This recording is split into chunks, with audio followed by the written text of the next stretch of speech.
জাগরণ এবং গণরাজ এই দুটা পত্রিকা আমাদের রাজ্যের সবচেয়ে প্রাচীন বলে আমি জানি। এবং এই পত্রিকার এডিটর আজকে প্রয়াত হয়েছেন। প্রথমে আমি ওনার মৃত্যুতে শোক জ্ঞাপন করছি এবং পরিবারের পরিজনের প্রতি সমবেদনা জানাচ্ছি। একজন সাংবাদিক এত বছর ধরে একটা পত্রিকা চালাচ্ছে এবং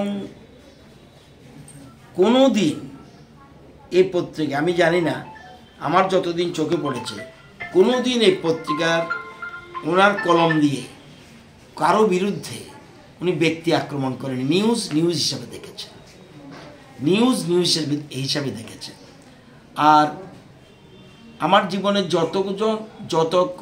কয়জন ভদ্রলোকের সাথে বা ভালো মানুষের সাথে যোগাযোগ হয়েছে, এর মধ্যে উনি একজন।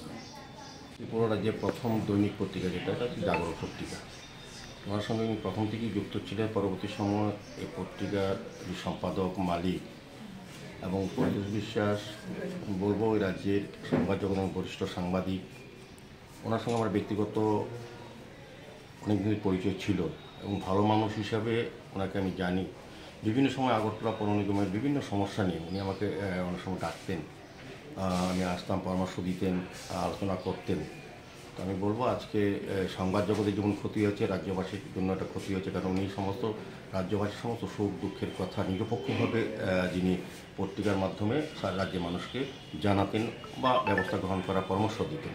সেক্ষেত্রে আজকে আমি বলবো যে রাজ্যের একটা বিশাল ক্ষতি হয়েছে, সংবাদ জগৎ সহ আমাদেরও। ব্যক্তিগতভাবে একজন বলবো যে ভালো মানুষকে হারালাম।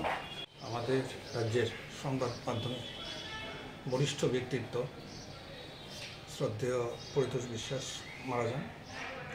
এটা আমাদের রাজ্যের সংবাদ মাধ্যম তথা বলা যায় সমগ্র রাজ্যবাসীর জন্য অপূরণীয় ক্ষতি। এই দিনে রাজ্যের তথ্য সংস্কৃতি দপ্তরের পক্ষ থেকে আমরা এখানে এসেছি, আমরা আমাদের শোক জ্ঞাপন করছি। পাশাপাশি ওনার শোকাহত পরিবারকেও সমবেদনা জানাই। প্রার্থনা করি যেন ভগবান ওনাদেরকে শক্তি দেন।